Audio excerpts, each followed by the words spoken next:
Begin in 5, 4, 3, 2, 1. Hi, my name is Megan Richardson, and the following is a PSA for the ideal side of school counselors working with the special education population. I am the school counselor at John Adams Elementary School, and I'm about to meet with Mrs. Smith. Mrs. Smith is the concerned parent of John Smith. John is scheduled for eye surgery next week, and Mrs. Smith is concerned for the well-being of her son and the accommodations he may need. Since John is expected to be back to health in 45 to 60 days, he does not require referral for any exceptional children programs. While he is indeed visually impaired, it is temporary and correctable by surgery. We will not modify his classes, we will just modify our techniques in dealing with his temporary visual impairment. The following will highlight a case that would fall under Section 504, where a child needs modification but does not need referral process in subsequent IEP. Come in. Hi. Hi, Mrs. Smith. Good to see you. Yes, Ms. Richardson, thank you for meeting with me. Sure, please have a seat. Oh, thank you. I am really concerned about John. Did you get my message? Yes, I did actually. I did get your message. I understand John's about to go under pretty invasive eye surgery. He is. He really is. We're extremely worried. Most of all, the reason I came to see you today is about, we're concerned about some of the symptoms he will be experiencing during his recovery. And am I going to have to keep him home for the entire recovery process, and have him get so far behind in school? No, ma'am. Okay.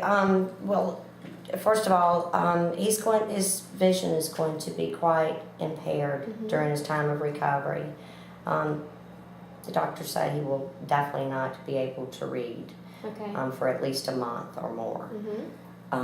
He's also going to have problems with his equilibrium and balance as far as doing even walking, much less playing kickball at recess. So what kinds of things can we do then when he can't read and do his assignments? Right. Well, I want you to know that there is something called Section 504 that deals especially with these kind of situations.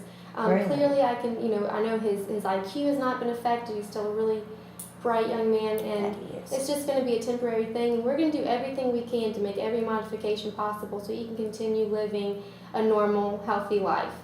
If you don't mind telling me some of the issues or modifications you think might need to be in place. Well, the reading would be the first thing. I mean, every class is a fifth grader. Everything he goes to do basically is reading. You know, even in math, he has to read to know what to do in his assignments. So. Well, I've actually met with a special education teacher and also with some of our administration, and we've come up with the idea of maybe having a teacher come and read things aloud to him, and we'll do it orally. That way there's no writing involved for him either. He can just answer things, vocally, and we'll do it that way until he's able to read and write again. Does that sound okay? That would completely solve the problem. Okay, that would great. Be awesome. How about, I know physical education is a big part of his curriculum, so what do we do about the fact that he's not able to participate in gross motor type behaviors, activities? Well, he can still go outside during the PE and recess time, but instead of participating in some of the physical activities, I've actually spoken with our PE teacher, and he can kind of be her assistant, if you will, do some roll call and stuff like that.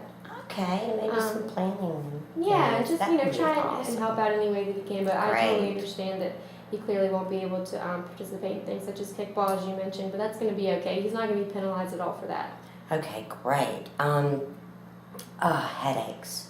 The doctor, you know that he already has some of them now, but they said they could actually increase in frequency.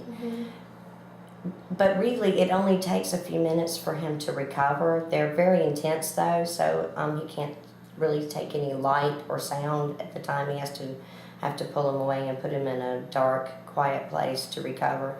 But it seems the duration seems to be only 15-20 minutes, and then he's right back to being, feeling great again. Well, so what should we do if they come on during?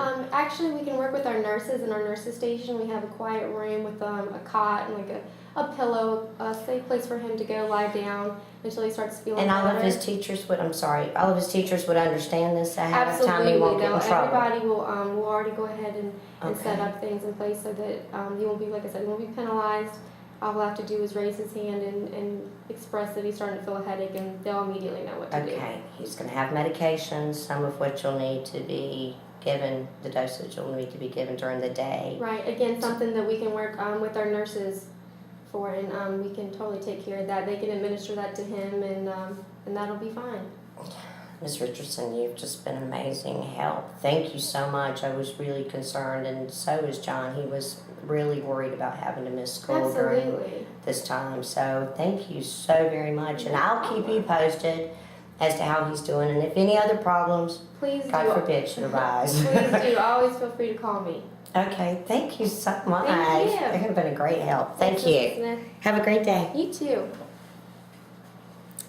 Okay, so as a school counselor, we can address students' temporary disability and make provisions for him simply by communicating with other teachers and staff, as just demonstrated.